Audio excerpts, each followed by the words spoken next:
नमस्कार, बहुत स्वागत है आपका न्यूज़ 18 के डिजिटल प्लेटफॉर्म पर। मैं हूं प्रशांत खटारे और बात मिडिल ईस्ट से जुड़ी एक बड़ी खबर के साथ करेंगे। दरअसल मिडिल ईस्ट में अमेरिकी नेवी की जमावट से जुड़ी ये बड़ी खबर है, बड़ी अपडेट है। खबर ये है कि यूएसएस जॉर्ज वॉशिंगटन को मिडिल ईस्ट भेज दिया गया है, जबकि मिडिल ईस्ट में लंबे समय से तैनात यूएसएस अब्राहम लिंकन को आराम दिया गया है। आपको बता दें, दुनिया में सबसे मजबूत अमेरिकी नेवी को माना जाता है, जिसके पास कई विमान वाहक पोत हैं, युद्धपोत हैं, डिस्ट्रॉयर हैं, और सबसे ज़्यादा मजबूत अगर नेवी दुनिया में किसी की है तो वो अमेरिका की है। लेकिन ख़ासतौर से यहाँ पर अमेरिकी नेवी से जुड़ा ही ये बड़ा अपडेट है, बड़ी डिटेल है। मिडिल ईस्ट में दरअसल नई जमावट हुई है, अमेरिका नई जमावट में जुटा हुआ है, लेकिन इसका असर दूसरी जगह ज़रूर पड़ रहा है। और कहाँ असर पड़ रहा है, इसका क्या असर होगा, यानी दूसरी जगह से विमान वाहक या युद्धपोतों को बुलाकर मिडिल ईस्ट में अगर तैनात किया जा रहा है तो उसका इम्पैक्ट कहाँ होगा, और जो मिडिल ईस्ट में पहले से तैनात युद्धपोत है उसका क्या होगा, या फिर उसे रेस्ट दिया जा रहा है। ये सारी डिटेल आज के इस वीडियो में हम आपको बताने जा रहे हैं। तो अमेरिका ने लंबे समय से तैनात यूएसएस अब्राहम लिंकन को राहत देने के लिए यूएसएस जॉर्ज वॉशिंगटन को मिडिल ईस्ट भेज दिया है। इससे ईरान के खिलाफ अमेरिकी नौसैनिक दबाव मजबूत हुआ है, लेकिन पश्चिमी प्रशांत क्षेत्र में फिलहाल अमेरिकी एयरक्राफ्ट करियर की मौजूदगी नहीं रहेगी। ऐसे समय में ये कदम चीन और उत्तर कोरिया को खुली छूट देने वाला दिखता है या नज़र आता है। ये कह सकते हैं आप कि थोड़ी सी राहत चीन और उत्तर कोरिया ने इससे ज़रूर ली होगी, क्योंकि वहाँ से अगर एक विमान वाहक पोत अमेरिका का हट जाता है तो वहाँ पर निगरानी अमेरिका की कुछ कम हो जाएगी। लेकिन इस वक्त मकसद अमेरिका का मिडिल ईस्ट है, ईरान है, ख़ासतौर से स्टेट ऑफ हॉर्मुज़ है, और उसी मद्देनज़र इस वक्त जमावट अमेरिका कर रहा है। दरअसल लंबे मिशनों और रखरखाव में देरी ने अमेरिकी करियर फ्लीट पर दबाव कहीं ज़्यादा बढ़ा दिया है। अमेरिका ने मिडिल ईस्ट में लंबे समय से तैनात यूएसएस अब्राहम लिंकन को राहत देने के लिए यूएसएस जॉर्ज वॉशिंगटन को उतार दिया है, लेकिन एक मोर्चे पर अमेरिकी नौसेना को इसकी बड़ी कीमत भी चुकानी पड़ रही है। जहाँ और वो मोर्चा चीन और उत्तर कोरिया का है। जॉर्ज वॉशिंगटन को पश्चिमी प्रशांत क्षेत्र से निकालकर अरब सागर पहुंचाया गया है, जिसके बाद अब पश्चिमी प्रशांत क्षेत्र में अमेरिका का कोई एयरक्राफ्ट करियर मौजूद नहीं है। यानी ईरान पर दबाव बढ़ाने के लिए अमेरिका ने अपनी करियर ताकत को पश्चिम एशिया में झोंका है। तो दूसरी तरफ चीन और उत्तर कोरिया वाले इलाके में इसकी मौजूदगी अब कमज़ोर हुई है। निगरानी उतनी मजबूती से अमेरिका अब नहीं कर पाएगा, क्योंकि एक बड़ा युद्ध ये कहें कि विमान वाहक पोत एयर क्राफ्ट कैरियर जो यहाँ पर मौजूद था, अब उसे हटाकर मिडिल ईस्ट अमेरिका भेज रहा है। दरअसल यूएसएस जॉर्ज वॉशिंगटन ने शुक्रवार को अरब सागर में प्रवेश किया है।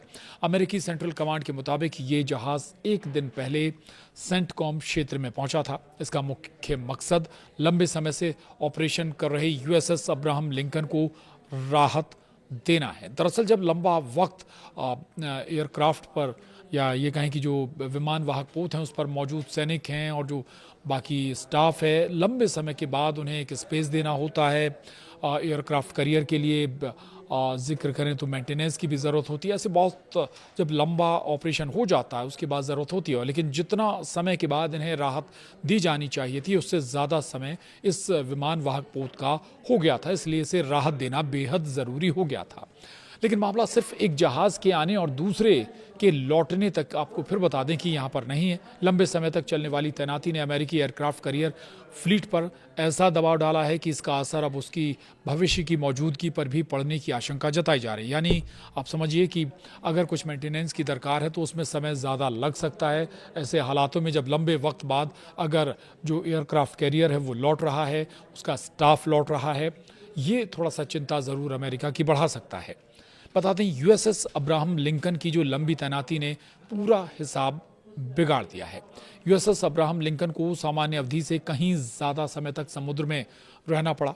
रिपोर्टों के मुताबिक जहाज़ के चालक दल ने लंबे समय तक लगातार ऑपरेशन किए और बीच में नियमित पोर्ट कॉल भी इन्हें नहीं मिली, और इससे जहाज़ पर मौजूद अमेरिकी नौसैनिकों और मरीन की शारीरिक और मानसिक स्थिति को लेकर सवाल उठे हैं। इसी वजह से जॉर्ज वॉशिंगटन को जापान के योकोसुका से हटाकर पश्चिम एशिया भेजने की ज़रूरत पड़ी।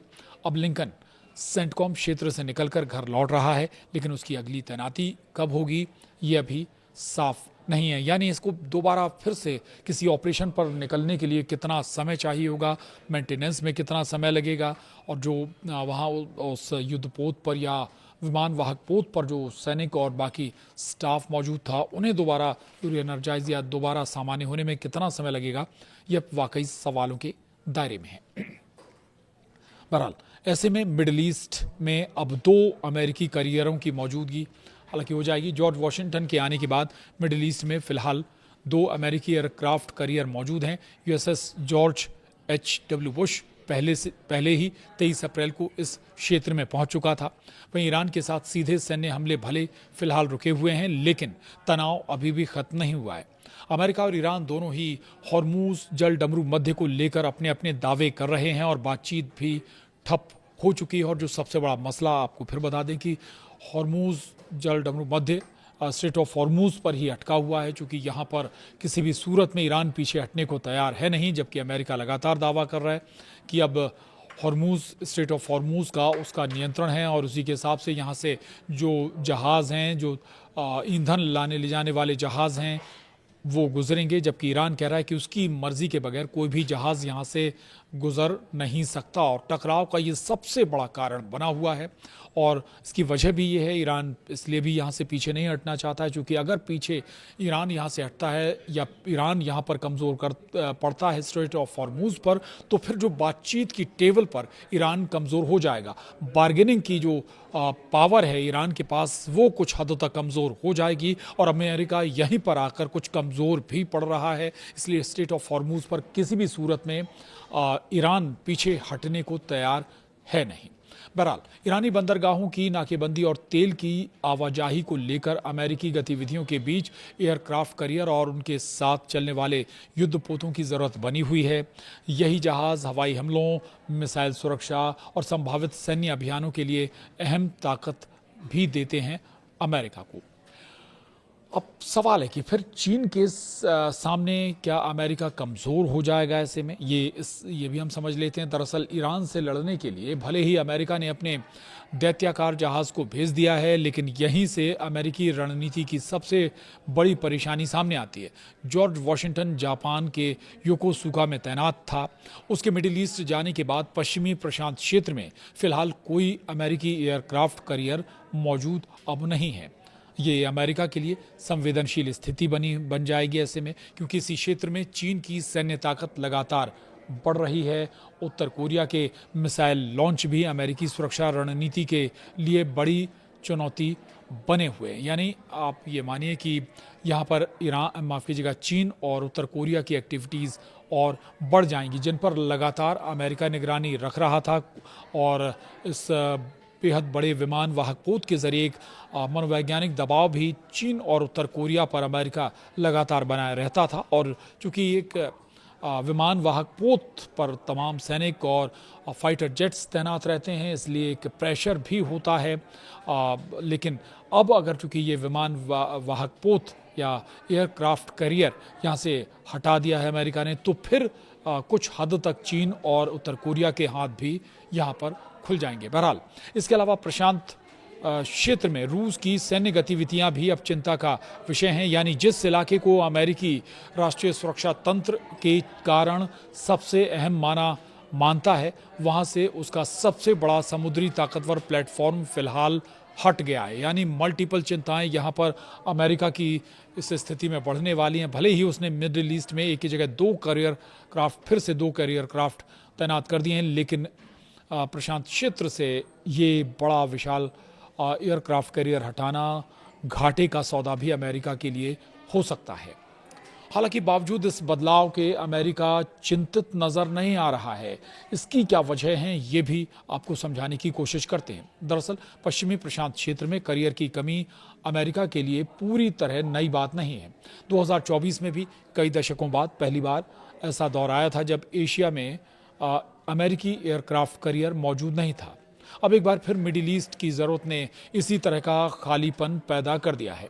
हालांकि अमेरिका के पास प्रशांत क्षेत्र की ओर भेजे जा सकने वाले दूसरे करियर मौजूद हैं, लेकिन वे अलग अलग स्तर की तैयारी और प्रशिक्षणों में लगे हुए हैं। इसलिए इस जगह पर कोई दूसरा संभवतः हाल फिलहाल तो कोई बड़ा करियर, एयरक्राफ्ट करियर नहीं भेजा जा रहा है। यानी फिलहाल चुनौतियां इस पूरे क्षेत्र में, इस पूरी बेल्ट में अमेरिका के लिए बनी रहेंगी। और इसलिए किसी आपात स्थिति में तुरंत पूरी ताकत से करियर स्ट्राइक ग्रुप भेजना अमेरिका के लिए अब आसान भी नहीं होने जा रहा है। हालांकि ट्रंप के लिए चिंता की बात ये इसलिए नहीं है क्योंकि अमेरिका के पास क्षेत्र में जापान, गुआम, दक्षिण कोरिया में वायुसेना अड्डे, पनडुब्बियां, विध्वंसक और सेनाएं भी मौजूद हैं। तो अमेरिका को लगता है कि उस विशालकाय विमान वाहक पोत की भरपाई बाकी ये चीज़ें कर सकती हैं। यानी कि जो डिस्ट्रॉयर हैं, पनडुब्बियां हैं, वायुसेना के जो अड्डे हैं, उन देशों से के नज़दीक उनके ज़रिए इसकी भरपाई हो सकती है। लेकिन वाकई ये कितना हो पाएगा ये ज़रूर समझना होगा। बहरहाल अमेरिका की एक परेशानी और भी है और वो ये है कि नए एयरक्राफ्ट करियर भी समय पर नहीं मिल पा रहे हैं। तो समस्या सिर्फ मौजूदा जहाज़ों के ज़्यादा इस्तेमाल की नहीं है। नए फोर्ड क्लास एयरक्राफ्ट करियर की डिलीवरी भी तय समय से अभी पीछे चल रही है।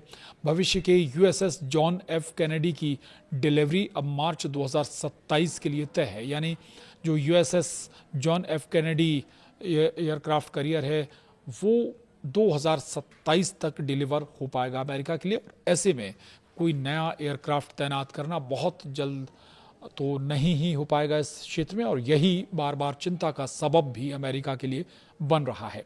इधर नौसेना ने पहले इसकी डिलीवरी 2022 में लेने की योजना बनाई थी, जहां हम बात करें USS John F Kennedy aircraft carrier की, लेकिन ये 2027 तक अटक गई है। बहरहाल पूरे फोर्ड क्लास कार्यक्रम में पहले से देरी चल रही है और अब इस श्रेणी के जहाज़ों में कुछ बदलाव पर भी विचार किया जा रहा है। इतना ही नहीं, ऐसे बदलाव आगे और देरी भी पैदा कर सकते हैं जो लगातार अमेरिका के लिए परेशानी का सबब बने रहेंगे। लेकिन फिर भी कोशिश अमेरिका की इस वक्त और फोकस भी अगर हम कहें तो मिडिल ईस्ट ही है, और उसमें भी ईरान और जो स्ट्रेट ऑफ हॉर्मूज है वहाँ लगातार अपना प्रेशर, अपना दबाव, अपनी ताकत अमेरिका बनाए रखना चाहता है। बावजूद दो बड़े एयरक्राफ्ट करियर वहाँ पर तैनात कर रखे हैं अमेरिका ने, बावजूद इसके ईरान अभी भी दबाव में आता हुआ नजर नहीं आ रहा है। स्ट्रेट ऑफ हॉर्मूज पर पीछे हटता हुआ ईरान किसी भी सूरत में दिखाई नहीं दे रहा है। बातचीत अभी भी अटकी हुई है, कोशिशें जारी हैं, लेकिन तनाव लगातार मिडिल ईस्ट में बना हुआ है। बहरहाल इससे जुड़ी तमाम दूसरी अपडेट्स के लिए आप बने रहिए न्यूज़ 18 के डिजिटल प्लेटफॉर्म के साथ। नमस्कार।